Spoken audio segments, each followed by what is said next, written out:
سلام علیکم دوستان، خوش آمدین به ویدیو نو. امروز درباره سندباکس براتون میگم. یک فیچر ویندوز است که در ویندوز های فکر میکنم در 2019 و 2020 اینا میاد، یعنی در ویندوز 10 است.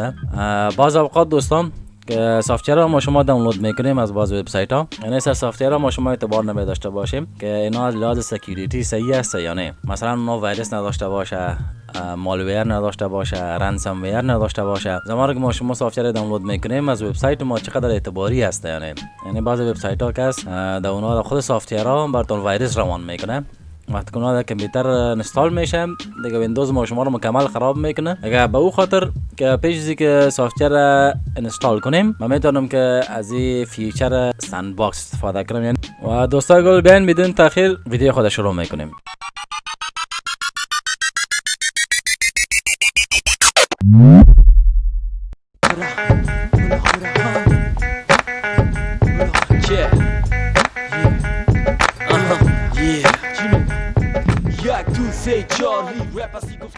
خب دوستان، سندباکس طور کار میکنه که کپی ویندوز تا میگیره، یعنی ویندوز که ما شما فعلا داریم عیناً کپی از این میگیره و تا یک ویندوز دیگه داخل ویندوز جور میکنه.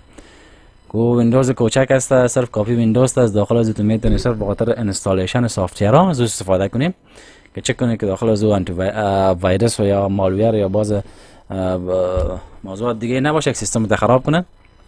دیگه عیناً اگر ورچوال ماشین که استفاده کرده باشه، ورچوال باکس یا ویمیر، دیگه به شکل میتونیم ما شما از استفاده کنیم. دیگه به خاطر انستالیشن سندباکس دوستا ما میم در استارت منیو و کنترل پنل را باید باز کنم.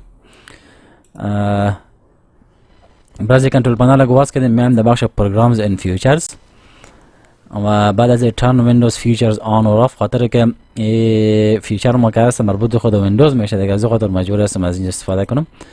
من اینا را کلیک میکنم، ببینید در اینجا مکمل فیچرهای ویندوز ما رو لود میکنه.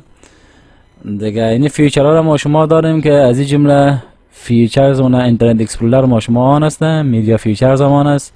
دیگه من چیزی که ضرورت دارم فعلا پایین میام آخر به نام ویندوز سندباکس ایده آن میکنم و اوکی انتخاب میکنم.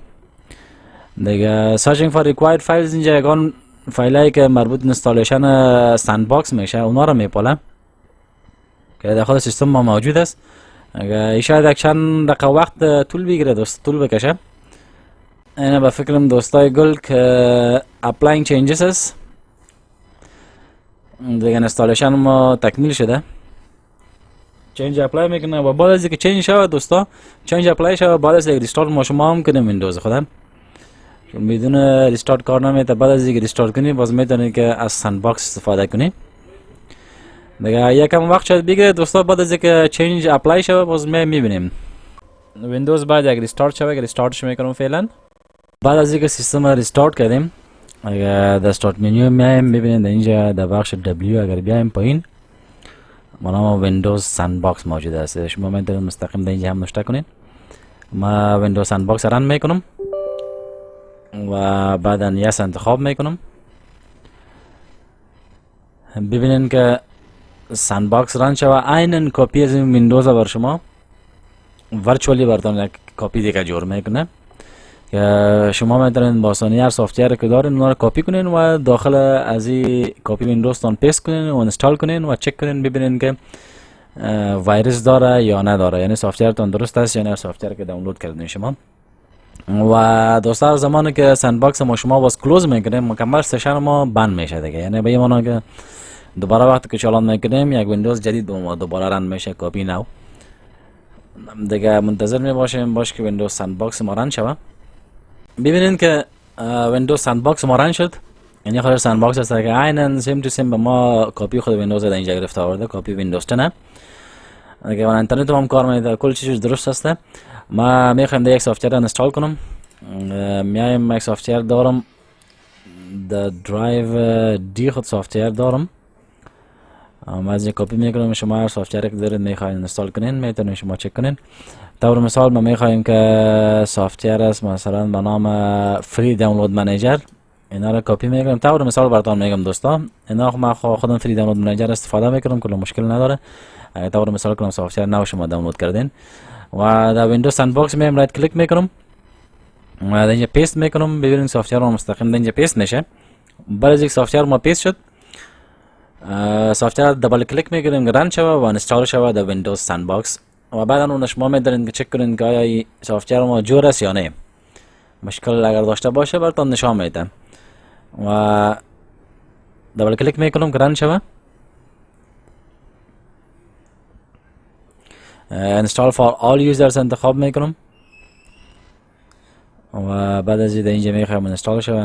next stop quick launch next میکنم، انستال میکنم. ببینید که سافتور ما انستال میشه. اگر هر مشکلی که سافتور داشته باشه، چون خود ویندوز ما دیفندر داره دیگه بر ما نشان میده که این مشکل داره این سافتور ما، یا مالویر داره یا اسپایویر داره یا کدام ویروس نوع دیگه داره. در اینجا مکمل براتون نشان میده خودش که بعد از اگر دیدین سافتورتون کدام مشکل داشت دیگه پلانتون کنسل میکنین و در ویندوز اصلی تون انستال نمیکنین. وقتی زمانی که ویندوز اصلی شما انستال نکردین، ویندوز تون خراب نمیشه، فایل هایتون ویروس نمیگیره و ویندوز تون در امنیت میباشه. ببینید که تقناز ما مشکل نداره چون فری دانلود منیجر رو ما میفهمم که اینا اسپایویر و مالویر چیز نداره.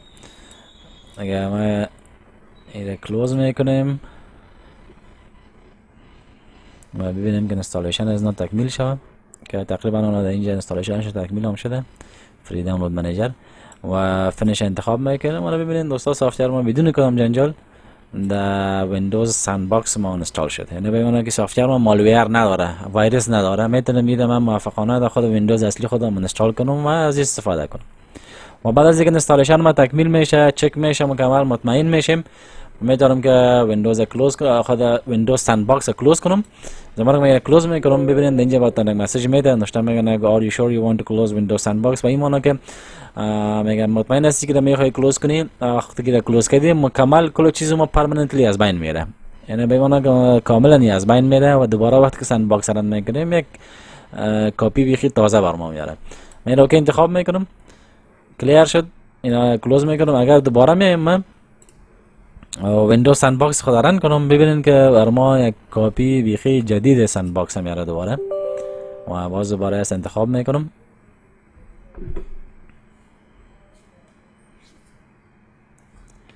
یعنی پیشتر فری دانلود منیجر انستال کرده بودیم و کپیش هم گرفته بودیم در دسکتاپ. ببینیم که یه بار رن میکنیم دیگه او سافتور ما نباید باشه، نه خود فایل exe ما باشه که اوریجینال دانلود کرده بودیم و نه فایل انستال شدگی ما، سافتور انستال شدگی ما. ببینید نه که دوباره ما رن کردم هیچ چیز اینجا موجود نیست. سافتور فری دانلود منیجر exe هم موجود نیست، فایل اوریجینال ما و انستال شدگیش هم موجود نیست. اگر دوستان میتونید شما از استفاده کنید به خاطر امنیت کامپیوترتان، امنیت ویندوزتان، میتونید شما از فیچر ویندوز استفاده کنید. امیدوارم که ویدیو براتون مفید بوده باشه. اگر دوستا ویدیو براتون مفید بود یک لایک کنین و چینل ما را هم سابسکرایب کنین. با لایک کردن ویدیو ما تشویق میشیم به ساختن ویدیو جدید و چینل ما را هم سابسکرایب کنین دوستان. وقت خوش براتون دوستان. خداحافظ، ناصرتان.